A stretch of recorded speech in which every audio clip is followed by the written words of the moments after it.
لا الہ الا اللہ پڑھ لا الہ الا اللہ۔ کہتے ہیں کہ حضرت مفتی تقی عثمانی صاحب پہ جنہوں نے حملہ کیا تھا پکڑے گئے، اچھا ہوا اللہ ان ظالموں سے اپنی قدرت سے بدلہ لیں۔ دوبارہ عمرہ کرنا ہو تو مسجد عائشہ سے جیرانہ سے، لیکن طواف زیادہ کرو تو افضل ہے۔ میں نے احرام استعمال کیا، دوسرے سال اسی کو استعمال کر سکتا ہوں، بالکل کر سکتے ہیں۔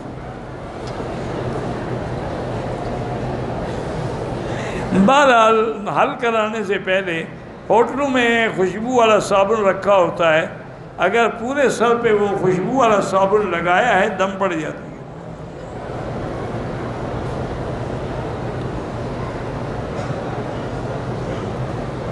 پتہ نہیں، مجھے نہیں پتا ہے کہ بدر میں کوئی بیر رہا ہے، میرے علم میں نہیں ہے۔ جادو کے توڑ کے لیے سورۃ البقرہ پڑھیں۔ اولاد والدین کی نافرمان ہو، والدین ان کو معاف بھی کر دیں، ان کے لیے ہدایت کی دعا بھی کریں۔ کعبے کی دیواروں کو چومنا منع ہے۔ کہتے ہیں جی اس وقت پوری دنیا میں دعوت و تبلیغ کا کام ہو رہا ہے، لیکن دو گروپ بن گئے ہیں، دونوں کام کر رہے ہیں، کوئی بات نہیں، جس کے ساتھ بھی رہو چلے جی، اصل تو کام مقصد ہے۔ بغیر گواہوں کے نکاح نہیں ہوتا۔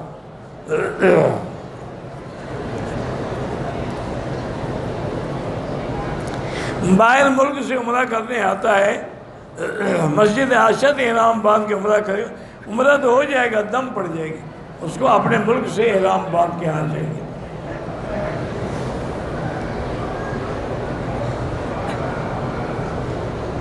کہتا ہے ہم اللہ سے دعا مانگے کہ اللہ مجھے 4 بیویاں عطا کرے، ٹھیک ہے، بالکل مانگو۔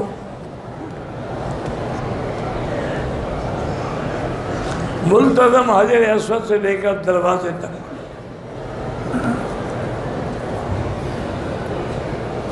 احرام کے وقت سر کے 2 بال ہاتھ لگنے سے ٹوٹ گئے، کوئی بات نہیں۔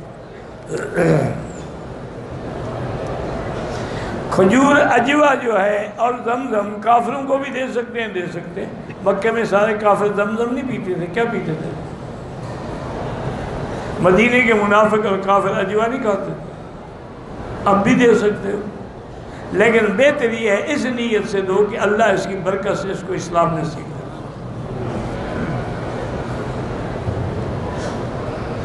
میں نے عمرہ کیا، طواف کیا، صفا مروہ کیا، حلق نہیں کرایا، حلق بھی کراؤ، دم بھی ادا کرو۔ اور اسی طرح رمضان مبارک میں ایک اہم عبادت ہے جسے تراویح کہا جاتا ہے۔ ایک تو یاد رکھیں کہ بہت سارے لوگوں میں اختلاف ہے، بعض لوگ تراویح اور تہجد کو ایک سمجھتے ہیں اور سب کو قیام اللیل کے نام سے یاد فرماتے ہیں، اور بعض علماء فرماتے ہیں کہ اصل میں بات یہ ہے کہ جو نماز سارا سال تہجد کہلاتی تھی وہ رمضان شریف میں آ کے تراویح کہلاتی ہے۔ لیکن محققین علماء جو ہیں جیسے کہ علامہ شیخ الاسلام ابن القیم رحمہ اللہ تعالیٰ ہیں، اور اسی طرح علامہ نووی رحمہ اللہ تعالیٰ ہیں، ان سب نے یہ تحقیق کی ہے۔ اور بہت سارے علماء اہل حدیث جن میں حضرت مولانا نذیر حسین دہلوی رحمۃ اللہ علیہ اور دیگر علماء کرام ہیں، انہوں نے فرمایا ہے کہ نہیں، تراویح ایک الگ عبادت ہے اور تہجد ایک الگ عبادت ہے۔ تہجد جو ہے وہ پورے سال میں ہوتی ہے، اور تہجد کے لیے تو افضل یہی ہوتا ہے کہ وہ رات کے آخری حصے میں پڑھی جائے، اور تہجد میں افضل یہ ہوتا ہے کہ 4 رکعت کر کے پڑھی جائے۔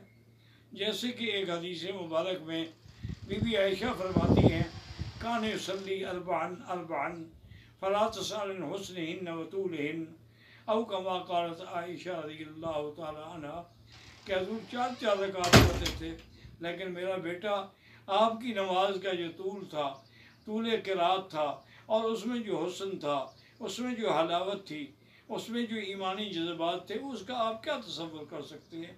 کون ہے جو حضور صلی اللہ علیہ وسلم جیسی نماز پڑھ سکے؟ تو اس لیے تہجد ایک الگ چیز ہے۔ اور جہاں تک تراویح کا تعلق ہے، ابتدا میں حضور صلی اللہ علیہ وسلم نے صرف 3 رات تراویح پڑھائی ہے، ایک رات جو ہے آپ نے رات کے پہلے حصے میں پڑھائی، دوسری رات آپ نے آدھی رات تک پڑھائی، تیسری رات آپ نے ساری تک پڑھائی۔ تو آپ نے 3 راتیں نماز پڑھائی، اس کے بعد آپ نے نماز چھوڑ دی۔ صحابہ انتظار کرتے رہے لیکن حضور تشریف نہیں لے آئے۔ صبح کو فرمایا کہ میں جان کر نہیں آیا تھا کہ اللہ کو اگر یہ میری ادا پسند آ گئی تو کہیں میری امت پر یہ نماز فرض نہ ہو جائے، اگر فرض ہو جائے تو ادا کرنا آپ لوگوں کے لیے مشکل ہوگا۔ تو پھر یہ تھا کہ ہر آدمی متفرق طور پہ تراویح پڑھتا تھا، لیکن اللہ تبارک و تعالیٰ نے یہ عظمت جو ہے سیدنا امیر المؤمنین عمر رضی اللہ تعالیٰ عنہ کے مقدر میں لکھ دی تھی کہ آپ نے تمام لوگوں کو جمع کیا، اور حضرت ابی بن کعب جو تمام صحابہ میں سب سے بڑے قاری تھے، ان کے پیچھے آپ نے حکم دیا کہ تراویح ادا کی جائے، اور وہ تراویح حضرت عمر کے عہد سے لے کر آج تک حرمین میں بھی 20 رکعت تراویح اور 3 رکعت وتر پڑھے جاتے ہیں، اور یہی عمل تھا جو جاری و ساری رہا، اور یہی عمل تھا جو مقبول ہوا۔ حتیٰ کہ امام مالک رحمۃ اللہ علیہ فرماتے ہیں کہ ہم نے اہل مدینہ میں کسی کو بھی نہیں دیکھا کہ وہ 8 رکعت پڑھتا ہو یا 8 رکعت پڑھ کے چلا جاتا ہو، بلکہ سب لوگ جو ہیں وہ یا تو 20 رکعت تراویح اور 3 وتر پڑھتے ہیں، یا کبھی کبھی بعض مالکی علماء 36 رکعت بھی پڑھتے تھے۔ وہ کہتے کہ مکے والوں کو ترویہ میں طواف کرنے کا موقع مل جاتا ہے، لیکن مدینے والوں کے لیے تو اس لیے اگر ہم زیادہ پڑھ لیں گے تو کیا ہے، کیونکہ اصل مقصود تو قیام رمضان ہے کہ من صام رمضان ایمانا و احتسابا غفر له ما تقدم من ذنبه۔ مجھ سے جدے سے پتہ جہاز نکل گیا، اجن نے واپس مکے بھیج دیا، تو جدے سے احرام باندھنا کوئی ضروری نہیں۔ میں عمرے کے طواف میں صفا مروہ بھول گیا، حلق کروا لیا، دم ادا کریں۔ زمزم کے پانی سے وضو جائز ہے؟ جائز ہے۔ عورتیں جنازہ پڑھ سکتی ہیں؟ بالکل پڑھ سکتی ہیں۔ بینک سے گاڑی قسطوں پر اگر گاڑی ان کے پاس ہے پھر بیچتے ہیں، وہ جائز ہے، پیسے دیتے ہیں وہ سود ہے۔ محمد سالم صاحب نے بمبئی سے سلام کہا، اللہ ان خوش رکھے، علیہ السلام۔ گندی اور ہوائی چیز سورۃ البقرہ ٹیلی فون میں فیڈ کرو، ہیڈ فون لگا کے سنا کرو، سب ہوائی چیزیں ہوا میں اڑ جائیں گی۔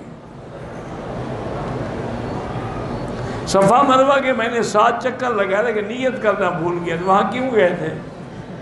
جب گئے ہو تو یہی نیت ہے۔